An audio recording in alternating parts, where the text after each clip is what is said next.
Hola, ¿qué tal? Muy buenos días. Bienvenidos todos y todas a este foro de México, Cannabis Legal con Justicia Social, un foro virtual que México Unido ha preparado para ustedes con miras a la discusión legislativa que se llevará a cabo durante este periodo de sesiones. Desde México Unido, desde 2012, hemos impulsado el litigio estratégico en materia de política de drogas con el afán, pues, de generar cambios en la materia. En 2015 se logró que por primera vez obtuviéramos la sentencia favorable en el caso Smart, por medio del cual se declaró la Suprema Corte de Justicia de la Nación declaró la inconstitucionalidad de la prohibición administrativa del uso adulto de cannabis. Los años siguientes obtuvimos y se obtuvieron más fallos en el mismo sentido hasta que en 2018 se creó jurisprudencia y además comenzó el proceso de declaratoria general de inconstitucionalidad, que quiere decir que la Suprema Corte de Justicia justamente dio el mandato al Poder Legislativo para modificar esa ley que contiene dicha prohibición.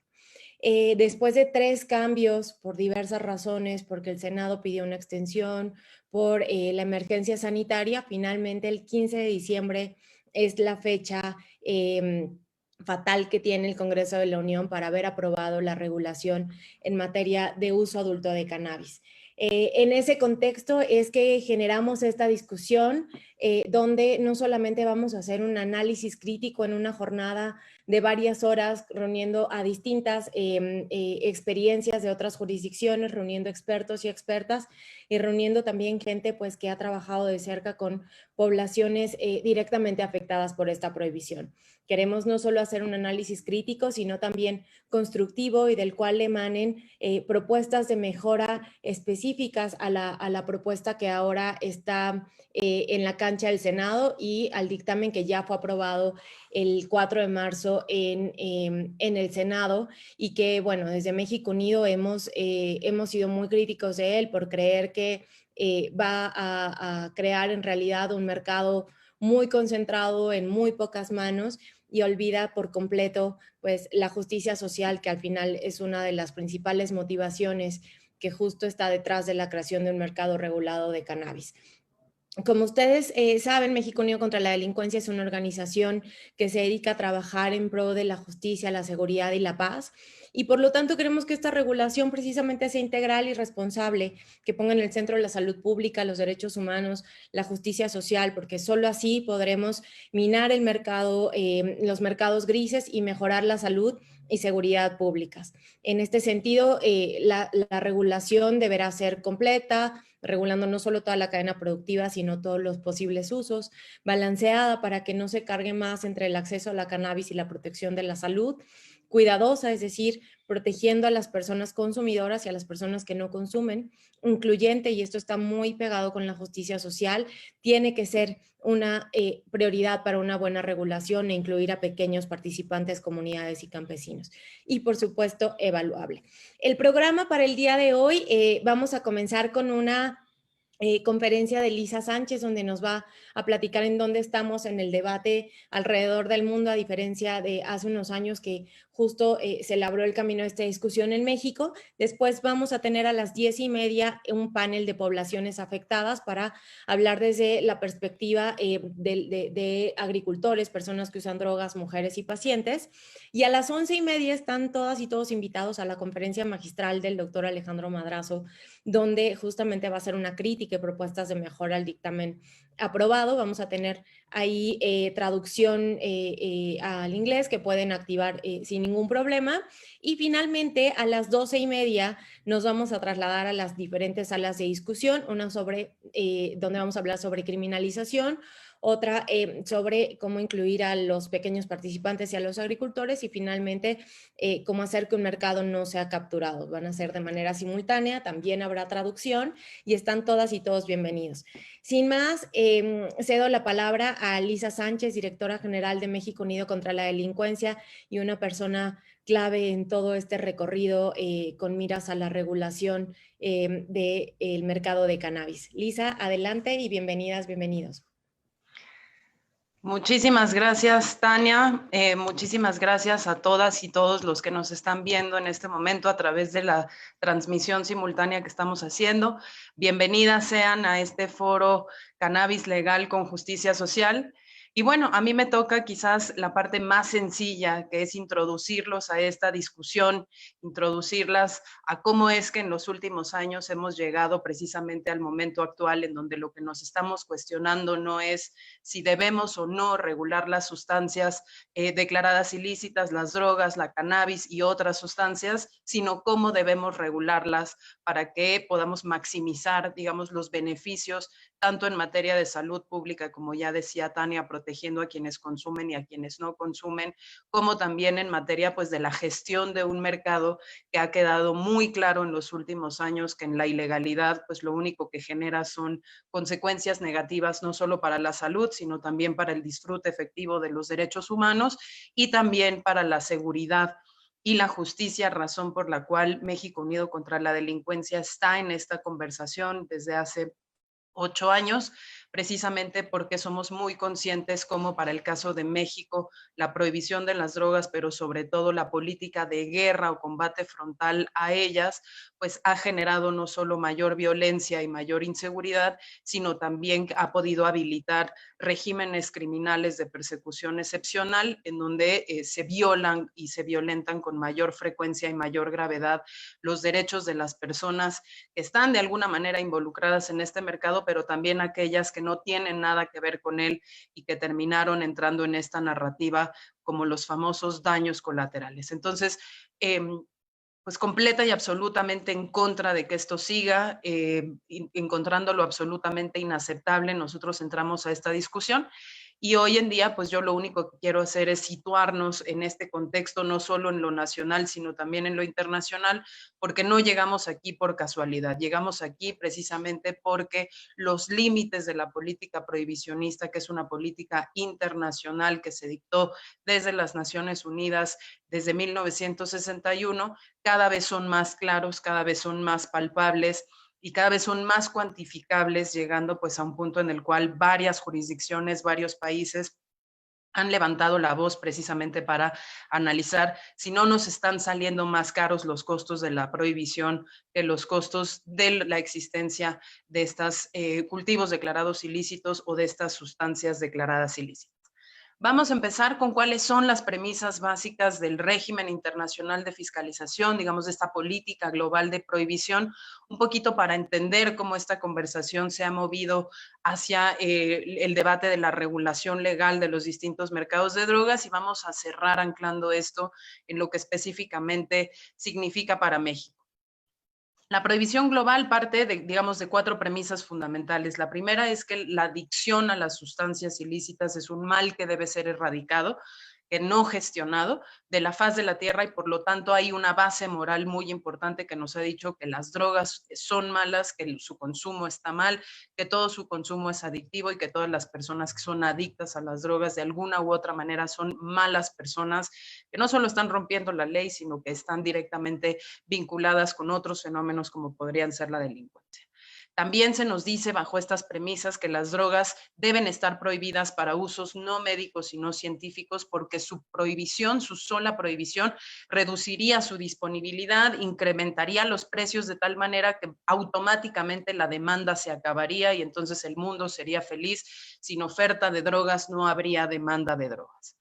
También se nos dice que la manera más efectiva para hacer control, digamos, de este sistema de prohibición, para garantizarlo y que exista, es hacer un uso indiscriminado del sistema de justicia penal, perseguir a las personas con todo el rigor de la ley, atribuirles penas completa y absolutamente desproporcionales a las conductas, porque el mensaje social de criminalización y de uso del sistema penal disuadirá también el uso de estas sustancias y serviría al propósito de erradicar tanto esa oferta como esa demanda.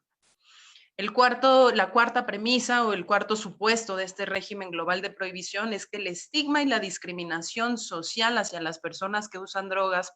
o de alguna manera participan de la cadena productiva de estos mercados ilícitos, sirve para proteger a la sociedad en su conjunto, que estigmatizar, señalar, discriminar a estas personas está bien, porque les enseñará la lección de que están cometiendo una acción o un comportamiento socialmente reprobado, y ese grado de estigma y reprobación eventualmente también los hará cambiar de parecer para no consumir estas drogas, para no demandarlas y también para no ofertarlas. ¿Cuál es la realidad de las cosas? Bueno, que ninguna de estas premisas, uno, está fundada 100% en un fundamento científico, en la ciencia, en la experiencia, y dos, pues no solo no sirve para los propósitos declarados de erradicar la oferta y la demanda de drogas, sino que genera consecuencias muy importantes a nivel de la sociedad, tanto en materia de salud como en materia de seguridad. 4 consecuencias muy importantes que han sido, digamos, las consecuencias que han impulsado este debate. Lo primero es que adoptamos una política global única, que estandariza entonces las respuestas que todos los estados que son miembros y parte de las Naciones Unidas y estos tratados de drogas que institucionalizaron la prohibición, pues tienen una sola manera para lidiar con el problema, y independientemente de que todas las drogas entre sí sean distintas, que todos los países entre sí sean distintos, y que el fenómeno drogas como consumo, como producción, como tránsito, como distorsiones económicas se presente de manera distinta en cada país. Esta idea de una sola camiseta de fuerza nos sirve a todos no ha hecho más que exacerbar el daño social, porque no ha permitido respuestas adaptadas a los contextos y a las poblaciones sobre las que se aplica. Segundo, pues ha fracasado en el alcance de sus objetivos declarados, porque ni se ha eliminado el abuso de drogas, ni se ha eliminado el consumo de drogas, ni tampoco se ha reducido significativamente la producción de estas o el tráfico ilícito internacional asociado a su ilegalidad. Una tercera consecuencia es que perpetúa el círculo vicioso de degradación de las circunstancias sociales, de la salud pública, de la institucionalidad de los países en donde se aplica, porque no detiene los mercados de drogas, es decir, la prohibición en sí misma no ha generado menos tráfico, menos violencia asociada ni menos consumo, pero sí castiga desproporcionadamente a las personas que supuestamente quiere proteger, es decir, aquellas que por alguna razón desarrollaron algún trastorno relacionado con el consumo de drogas, a las niñas, a los niños, a los adolescentes, a las personas en situación de vulnerabilidad y a la sociedad en su conjunto como objetivo legítimo de salud pública.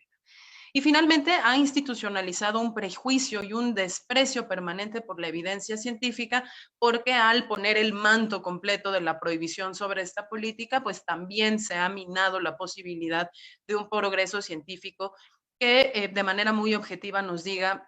cuáles son verdaderamente los riesgos de ciertos tipos de consumo en ciertos tipos de poblaciones, pero también cuáles podrían ser los potenciales beneficios de las sustancias que hemos prohibido de manera universal para distintos propósitos, como puede ser tanto el uso personal adulto como los usos médicos, como los usos industriales, los usos científicos. Vamos a ver con la experiencia de las jurisdicciones que ya avanzaron un paso más en esta discusión, que muchas veces durante años, ¿no? Lo que pasó es que nos perdimos el potencial de explotación de varios beneficios de estas sustancias, que lejos del ámbito comercial o de la búsqueda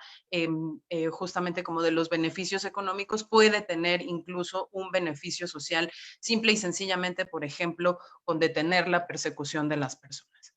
Ahora, incluso Naciones Unidas en los últimos 20 años ha aceptado que el sistema internacional de fiscalización o esta prohibición universal tiene consecuencias negativas no esperadas, cuyos impactos han sido, para el caso de América Latina sobre todo y de México, incalculables.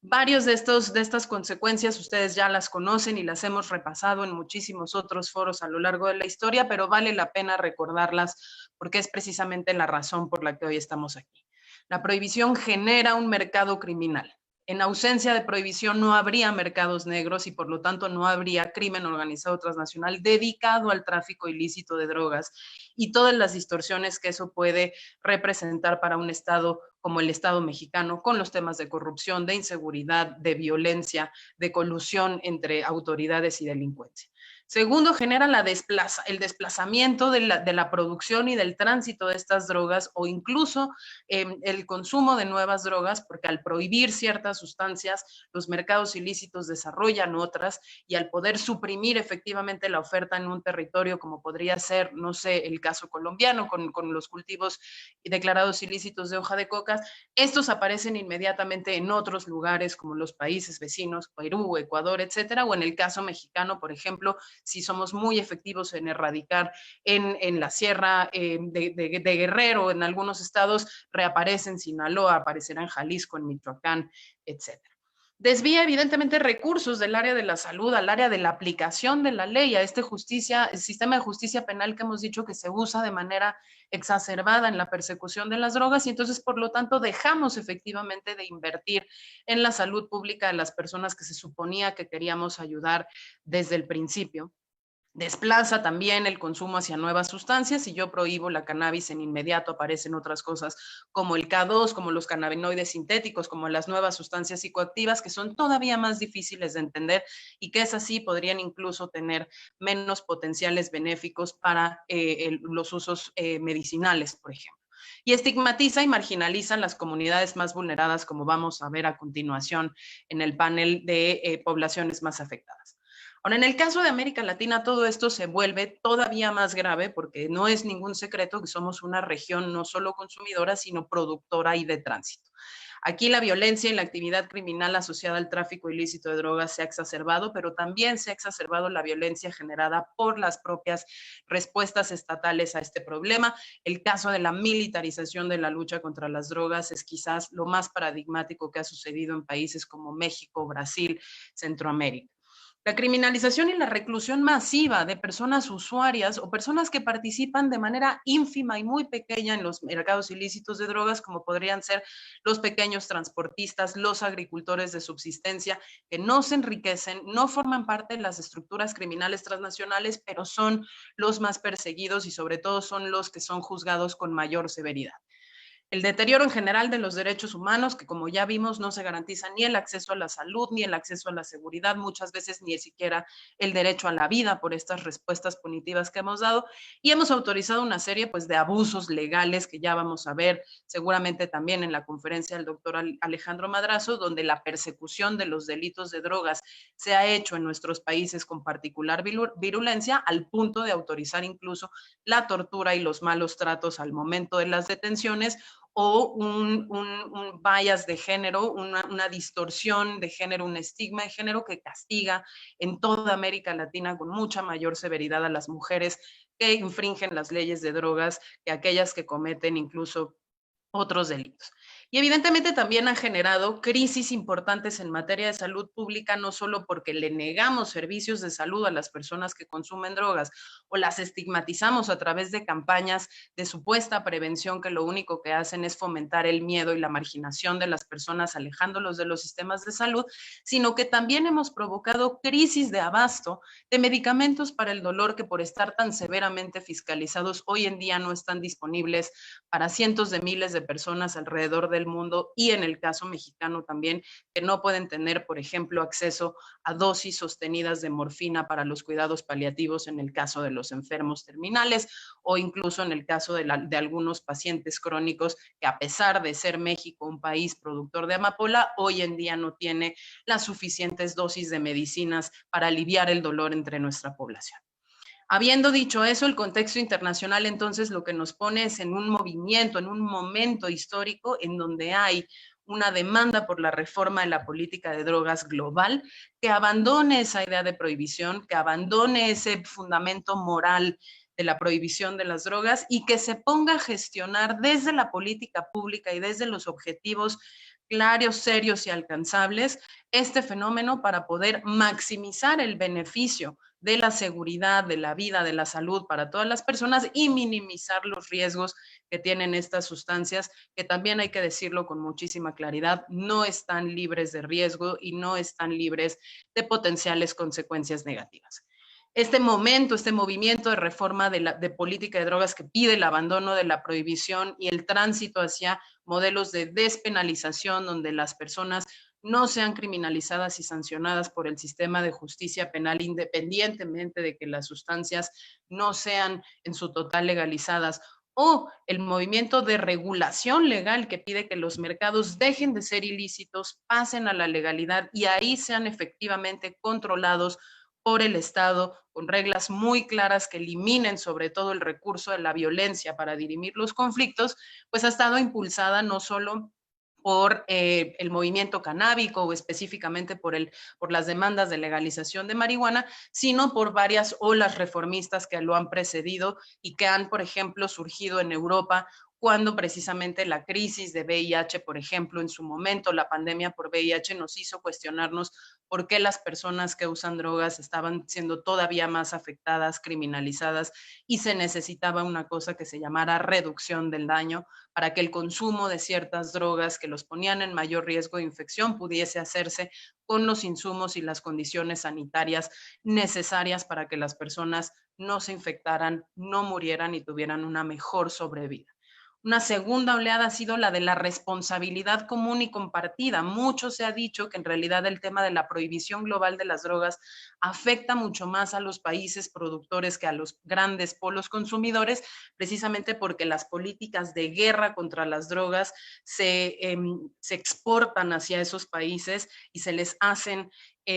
seguirse con mayor severidad en aquellos países que son el origen de las rutas de tránsito, mientras que los países consumidores pues normalmente no tienen ni que invertir tantos recursos ni criminalizar tanto a sus poblaciones como sí lo hacemos nosotros. Esta oleada reformista fue muy potente en los años 90, que incluso pedía se pudiera